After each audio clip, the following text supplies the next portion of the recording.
मधुबन के बाबा, मधुबन के बाबा मुरली वाले, आपका क्या कहना, आपका क्या कहना। ओम शांति। 23 सितंबर 2021 बाबा के महावाक्य। बाबा कहते, मीठे बच्चे, मन मनाभव का मंत्र पक्का कराओ, एक बाप को सदा फॉलो करो, यही है बाबा का सहयोगी बनना। मन मनाभव का मंत्र पक्का कराओ, एक बाबा को सदा फॉलो करो, यही है बाबा का सहयोगी बनना। क्वेश्चन, पुरुषोत्तम बनने का सहज और श्रेष्ठ पुरुषार्थ क्या है? पुरुषोत्तम बनने का सहज और श्रेष्ठ पुरुषार्थ। हे पुरुषोत्तम बनने वाले बच्चे, तुम सदा श्रीमत पे चलते रहो, एक बाप को याद करो और कोई भी बात में इंटरफेयर ना करो। खाओ पियो सब कुछ करो, लेकिन बाप को याद करते रहो, तो पुरुषोत्तम बन जाएंगे। पुरुषोत्तम वही बनते जिन पर बृहस्पति की दशा है। वो कभी भी श्रीमत की अवज्ञा नहीं करते, उनसे कोई उल्टा कर्म नहीं होता। पुरुषोत्तम वही बनते हैं जिन पर बृहस्पति की दशा है। वो कभी श्रीमत की अवज्ञा नहीं करते, उनसे कोई उल्टा कर्म नहीं होता। गीता है ओम नमो शिवाय, ओम शांति। ये महिमा किसकी है? एक परम पिता परमात्मा की। जो अच्छा काम करते हैं उनकी महिमा जरूर होती है, जो बुरा कर्तव्य करते हैं उनकी निंदा होती है। जैसे अकबर था तो उसकी महिमा थी, औरंगज़ेब की निंदा थी। श्री राम जी की महिमा करेंगे, रावण की निंदा करेंगे। भारत में ही राम राज्य, रावण राज्य मशहूर है। राम राज्य को कहेंगे पुरुषोत्तम राज्य, रावण राज्य को कहेंगे आसुरी राज्य। बच्चों को अब संगम युग का पता पड़ा है, ये है पुरुषोत्तम युग। इस भारत को पुरुषोत्तम बनाकर ही छोड़ना है।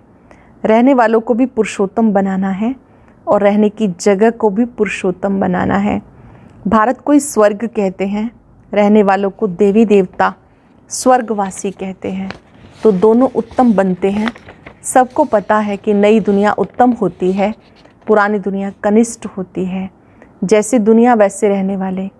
गाया जाता भारत नया, भारत पुराना, और कोई खंड को नया खंड नहीं कहेंगे। ऐसे नहीं दुनिया में नई अमेरिका, नई चाइना होती है, नहीं। नई दुनिया में नया भारत गाया जाता, इसलिए न्यू इंडिया कहा जाता। नया भारत नाम रखते हैं, परंतु है सब बिगर अर्थ। न्यू इंडिया फिर इस समय कहाँ से आई? न्यू इंडिया में तो दिल्ली परिस्तान है। अब परिस्तान कहाँ है? तुम बच्चे यहाँ आते हो पुरुषोत्तम बनने। ऊंच से ऊंच बृहस्पति की दशा है। पुरुषोत्तम बनने से बृहस्पति की दशा बैठती। तुम जानते हो नई दुनिया की स्थापना करने वाले बेहद बाप द्वारा हम बेहद का सुख लेने का पुरुषार्थ कर रहे हैं। सतयुग में पुरुषोत्तम होते हैं, फिर नीचे आते हैं तो मध्यम और कनिष्ठ बन जाते। तुम बच्चे जानते हो अभी बाबा हमें सतो प्रधान, सतयुगी स्वर्गवासी पुरुषोत्तम बना रहे हैं। यह बहुत बहुत सहज, ना कोई खाने की दवा है, ना कोई करने की बात, सिर्फ याद करना है। इसलिए कहा जाता सहज याद। याद से ही पाप आत्मा से पुण्य आत्मा बनना है। ये तो ज़रूर है, सबको मुक्ति मिलनी है। बाबा कहते हैं मैं सबका सदगति दाता हूँ, तो ज़रूर मनुष्यों के शरीर खत्म हो जाएंगे, बाकी आत्माओं को पवित्र बना के ले जाऊँगा। वापस जाने के लिए तैयारी करनी पड़े। बाप तैयारी करा रहे हैं, क्योंकि आत्मा के पंख टूट चुके हैं, अर्थात तमो प्रधान आत्मा है।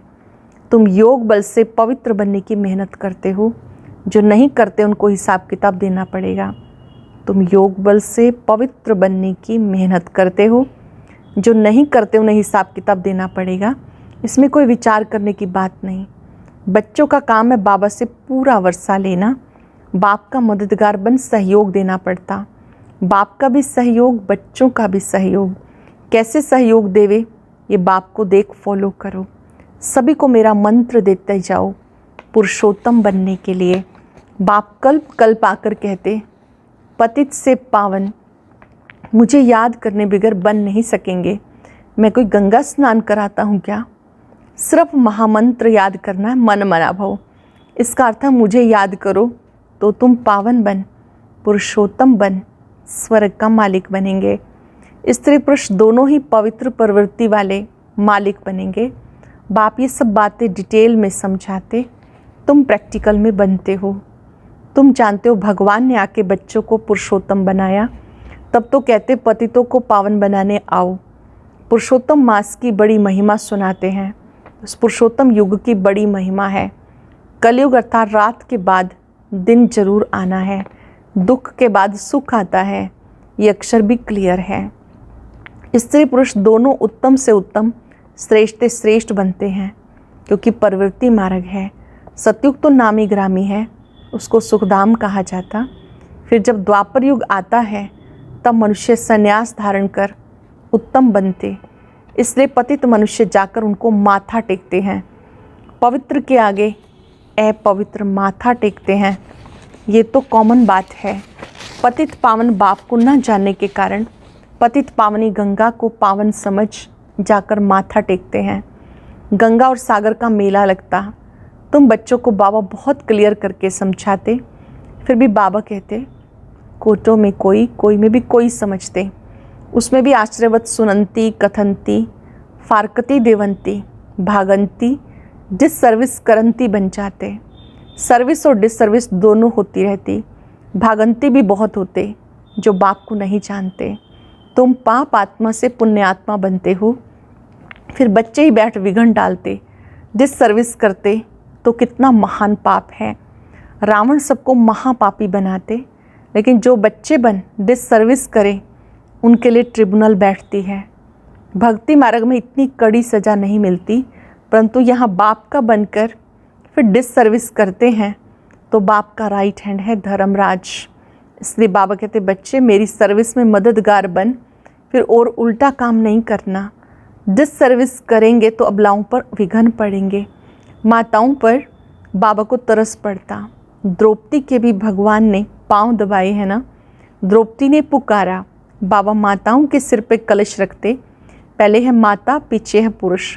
परंतु आजकल पुरुषों में मगरूरी बहुत है कि मैं स्त्री का गुरु हूँ, मैं स्त्री का पति हूँ, गुरु ईश्वर हूँ, स्त्री मेरी दासी है। यहाँ बाबा निरंकारी बन माताओं के पांव भी दबाते। तुम थक गई हो ना, मैं तुम्हारी थकान दूर करने आया हूँ। बहुत हृदय स्पर्शी शब्द बाबा कह रहे हैं कि माताएं थक गई ना, मैं तुम्हारी थकान दूर करने आया हूँ। तुम माताओं का सबने तिरस्कार किया। सन्यासी स्त्री को छोड़ चले जाते। कोई को 5-7 बच्चे होते, संभाल नहीं सकते तो तंग होके भाग जाते। रचना कर फिर उन्हें भटका कर चले जाते। बाबा कहते मैं किसी को भटकाता नहीं हूँ, मैं सबका दुख हरता सुख करता हूँ। माया आकर दुखी करती है, ये भी खेल है। अज्ञान काल में मनुष्य समझते भगवान सुख दुख देते, परंतु बाप ईश्वरीय धंधा नहीं करते। ये तो कर्मों के अनुसार बना हुआ है, ड्रामा है। जो जैसा कर्म करता वैसा फल पाता। इस समय श्रेष्ठ कर्म करने की बात है, कर्म कूटने की बात नहीं। कोई बीमार होते, दिवाला मारते तो कर्म कूटते। तुम बच्चे कितने सौभाग्यशाली बनते हो जो 21 जन्म कभी कर्म नहीं कूटना पड़ता।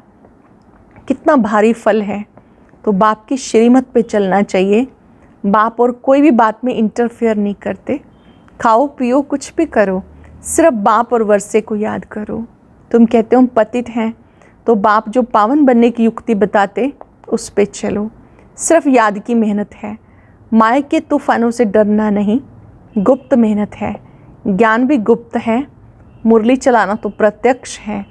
परंतु इस वाणी से तुम पावन नहीं बनेंगे, पावन याद से ही बनेंगे। तो बेहद बाप को याद करो।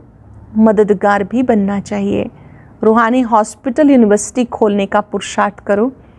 कोई अच्छी जगह हो तो जाके भाषण करो। तुम्हें हाथ में पुस्तक नहीं लेना, तुम्हें अंदर सारा ज्ञान है। बाकी समझाने के लिए झाड़, त्रिमूर्ति, सृष्टि चक्र सबको समझाओ। बाबा कहते हैं मैं ब्रह्मा द्वारा ब्राह्मण रचता हूँ। ब्राह्मणों की एम ऑब्जेक्ट विष्णु खड़ा है। बनाने वाला टीचर वो है निराकार। गाया हुआ है ब्रह्मा द्वारा स्थापना, विष्णु द्वारा पालना। कल्प पहले भी ऐसे चित्र बनवाए थे। देखो साइंस आदि में कितने मिसाइल्स बनाते।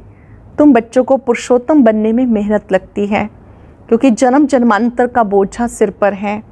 सेकंड में सगाई हुई, फिर आत्माओं को बाप को याद करना है, जो तमो प्रधान से सतो प्रधान बन जाए। बाबा कहते मन मना भव, तुम कर्म योगी हो, याद का चार्ट रखना चाहिए। तुम्हारी लड़ाई माया के साथ है, बहुत कड़ी लड़ाई है। तुम कोशिश करेंगे याद में रहने की, माया उड़ा देगी। ज्ञान में कोई अड़चन नहीं। आत्मा में 84 जन्मों के संस्कार भरे हुए हैं। ये अनादि बना बनाया ड्रामा है। ये चक्र फिरता ही रहता, बंद होने का नहीं है। सृष्टि रची ही क्यों, ये सवाल ही नहीं उठता। आत्मा कैसे बदलेगी? नई आत्मा कहाँ से आती नहीं। जो आत्माएं हैं वही हैं, कम जास्ती हो नहीं सकती। एक्टर सब पूरे हैं। तुम बेहद के एक्टर हो। तुम जो कुछ देखते हो उतने एक्टर ड्रामा में हैं, इतने फिर होंगे। मोक्ष कोई पाता नहीं। मनुष्य आवागमन के चक्र से छूटना चाहते हैं, परंतु छूट नहीं सकते। जो पार्ट बजाने आते उनको फिर आना है। बाबा कहते मुझे भी इस पतित दुनिया में आना और जाना पड़ता है। कल्प कल्प में आता हूँ। जब मुझे ही आना पड़ता तो बच्चों का बंद कैसे हो सकता। तुम 84 बार शरीर में आते हो, मैं एक बार आता हूँ। मेरा आना जाना बड़ा वंडरफुल है। तब गाते हैं तुमरी गतमत तुम ही जानो। सदगति करने के लिए जो मत हैं वो तुम ही जानो और ना जाने कोई। वो गाते हैं और तुम प्रैक्टिकल में हो। मूल बात है याद की, फिर अंधों की लाठी बनना है। यह पुरुषोत्तम युग, ये 5 वर्ष के बाद आता है। पुरुषोत्तम मास 3 वर्ष के बाद आता है। वो सब है भक्ति मार्ग। उनके जंत्र मंत्र की ढेर पुस्तकें हैं। यहाँ वो बात नहीं। भक्ति न करने वालों को इरिलीजियस कहते हैं, तो उनको राज़ी करने के लिए निमित्त कुछ करना भी पड़ता है। बाबा समझाते मीठे बच्चे, कभी डिससर्विस करने का पुरुषार्थ नहीं करना। कोई ट्रेटर बन जाते तो उनको कहेंगे अजामिल। अजामिल, सूरदास आदि की कितनी कथाएं हैं। ये सब भक्ति मार्ग। उनसे भी जास्ती पापात्मा वो हैं जो यहाँ आकर मेरा बनकर मुझे फारकती दे देते, मेरी निंदा कराते। उनके लिए फिर ट्रिब्यूनल बैठती। प्रतिज्ञा कर, फिर डिससर्विस करेंगे तो कड़ी सजा मिलेगी। पद ऊंचा है तो फिर भूल की भी बड़ी कड़ी सजा है। इसलिए कोई भी अवज्ञा नहीं करनी चाहिए। गाया जाता सतगुरु का निंदक ठोर ना पाए, अर्थात एम ऑब्जेक्ट पा ना सके नर से नारायण बनने का। गुरुओं से तुम पूछ सकते हो। तुम कहते हो गुरु का निंदक वो कौन सा ठोर है। वह ठोर कोई बता नहीं सकते। बाप की पग उन्होंने अपने ऊपर रख दी। टीचर कहते अगर पूरा पढ़ेंगे नहीं तो पद ऊंचा नहीं पाएंगे। पावन सो देवी देवता बनना है। यहाँ कोई पावन होते नहीं। अभी सबको पावन बनना है। राजभाग 21 जन्म के लिए मिलता, तो ये सिर्फ अंतिम जन्म पावन बनना है। कितनी बड़ी प्राप्ति है। प्राप्ति ना होती तो ऐसा पुरुषार्थ करते क्या। परंतु माया ऐसी है जो ऊंच प्राप्ति में विघन डालती है, गिरा देती है। ओहो मम माया।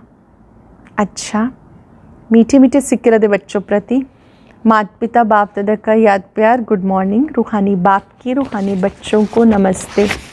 रूहानी बच्चों की रूहानी बाप दादा को नमस्ते। Good morning. शुक्रिया बाबा, शुक्रिया। धारणा के लिए सार।